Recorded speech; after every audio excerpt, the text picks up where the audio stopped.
Il est 6h30 en Côte d'Ivoire. Bonjour à tous et merci de suivre le temps d'information sur RTI 1. Ce mercredi 29 novembre, il s'est tenu un conseil des ministres sous l'égide du président de la République, Alassane Ouattara. Comme mesure arrêtée, retenant ce décret qui vient renforcer les attributions du Fonds de garantie automobile en vue de l'adapter aux réalités de la recrudescence des accidents de la voie publique.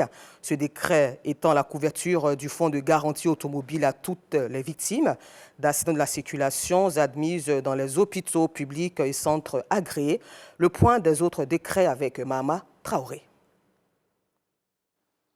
Ce décret réorganise les attributions et les modalités de financement du FGA, ainsi que les procédures d'indemnisation des victimes des accidents de la circulation couverts par le fonds, en vue de l'adapter à la recrudescence des accidents de la voie publique et d'assurer une meilleure prise en charge des victimes. Ainsi, ce décret étend notamment la couverture du Fonds de garantie automobile à toutes les victimes des accidents de la circulation admises dans les urgences des hôpitaux publics et des centres de santé agréés, quels qu'en soient les auteurs, connus ou non, assurés ou pas. De même, il élargit la base contributive du fonds pour accroître en conséquence les ressources financières nécessaires à la prise en charge médicale systématique de tous les accidentés de la voie publique. En outre, il établit un nouveau mode opératoire de prise en charge des victimes avec un nouveau barème d'indemnisation et un mécanisme de coordination de tous les organismes concernés pour renforcer leur collaboration et améliorer la prise en charge des victimes. Et après sa participation à Miss Univers à Mexico, Emmanuel Diamala, Miss Côte d'Ivoire 2024 et ses dauphines ont été reçues ce mercredi par la première dame Dominique Ouattara. À son cabinet, elles étaient accompagnées de leurs parents et des responsables du comici. Le point d'Alexis Ouedraogo.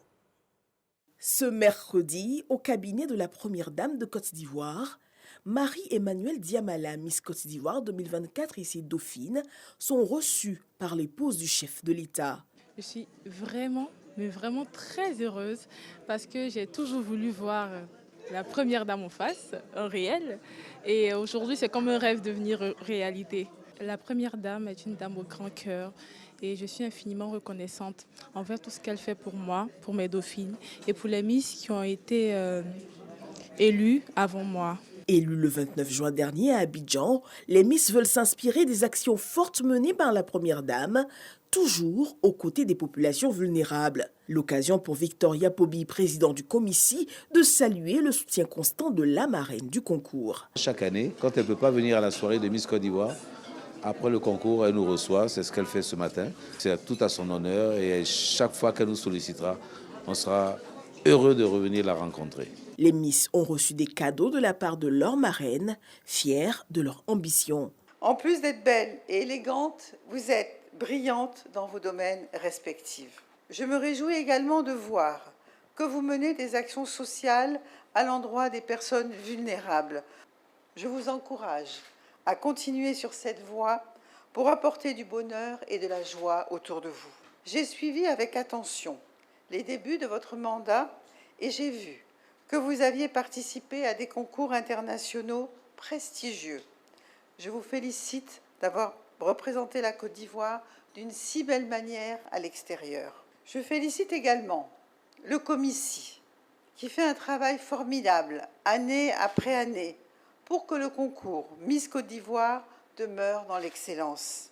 Samedi, aux côtés des candidates Miss France en visite dans le pays, les Miss ivoiriennes feront rayonner la beauté du pays au service du social, notamment à la case des enfants qui accueillent depuis 15 ans des orphelins, des enfants abandonnés, démunis ou encore victimes de maltraitance.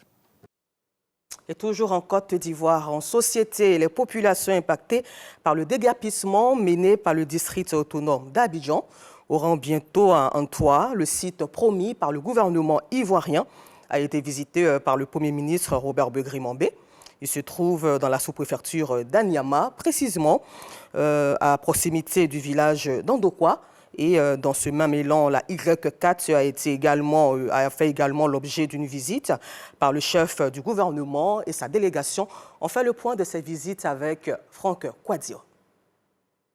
Voici le nouveau site dédié au relogement des populations impactées par les opérations d'assainissement initiées par le district autonome d'Abidjan. Les promesses du gouvernement faites le 13 mars dernier prennent forme, matérialisées par 2780 lots de 75 et 100 mètres carrés sur une superficie de 36 hectares à Adonkwa, sous-préfecture d'Anyama, route de Songon.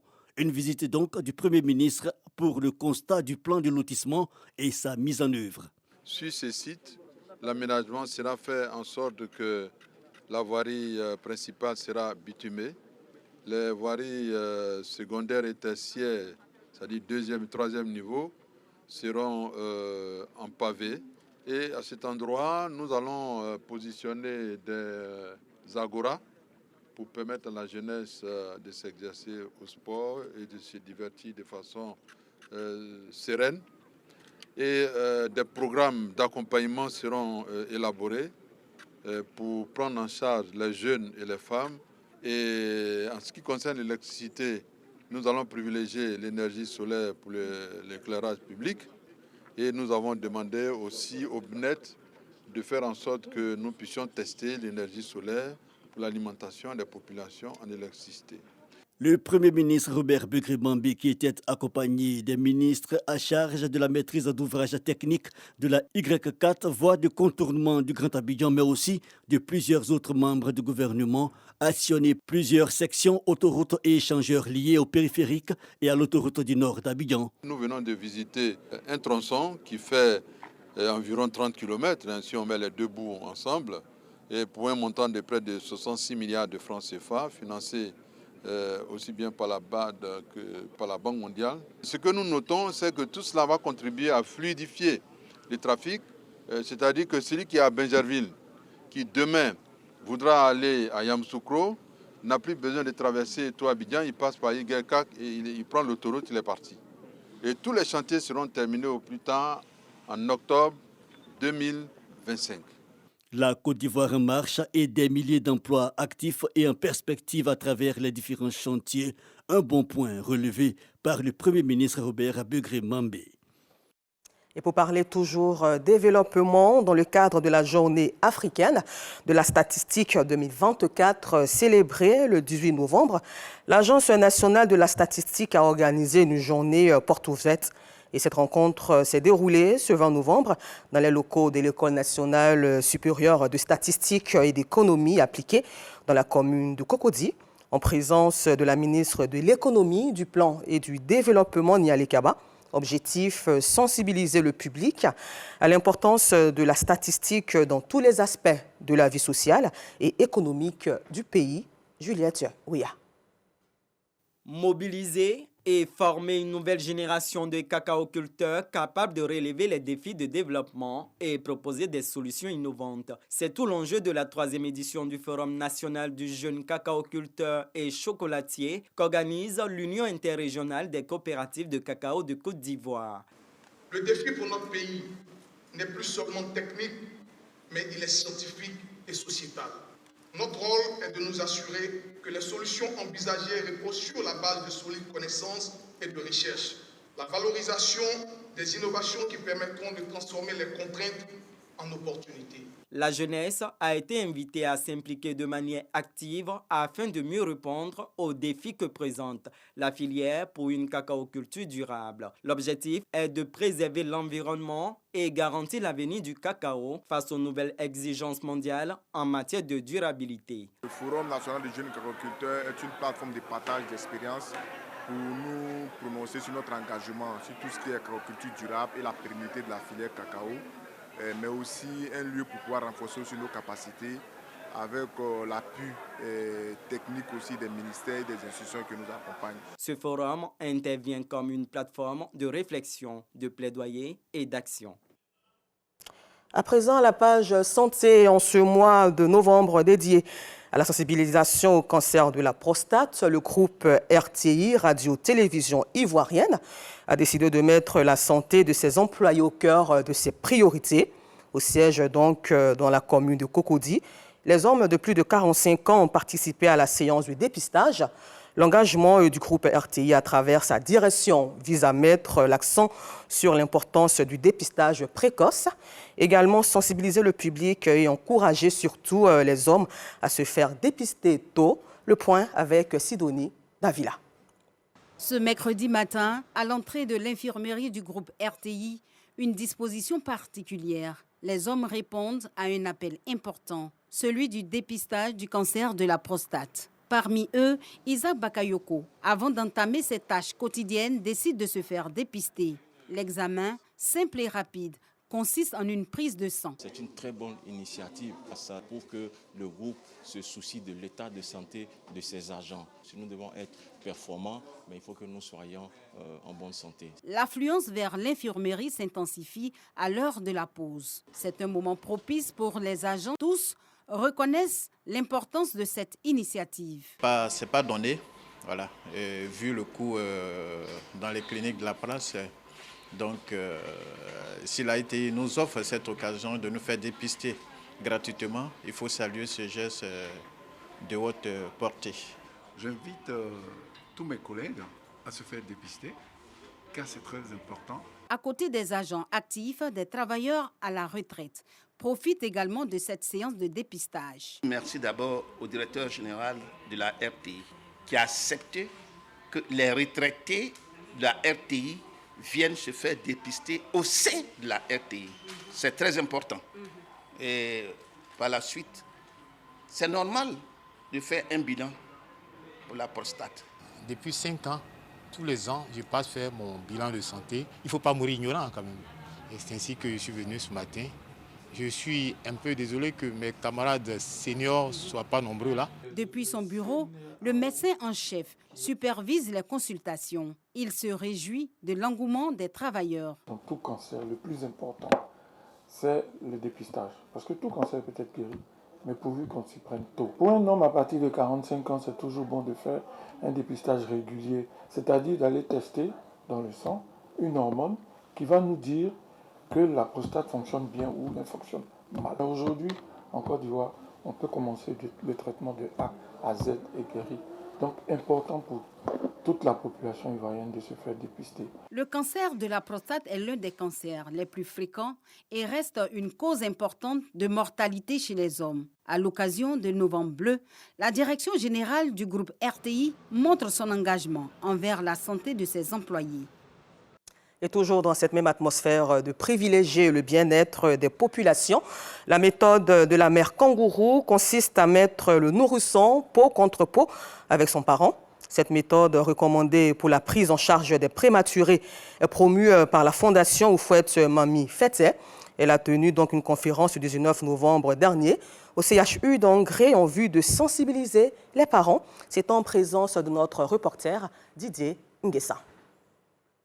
Ils sont nés quelques semaines avant le thème de la grossesse.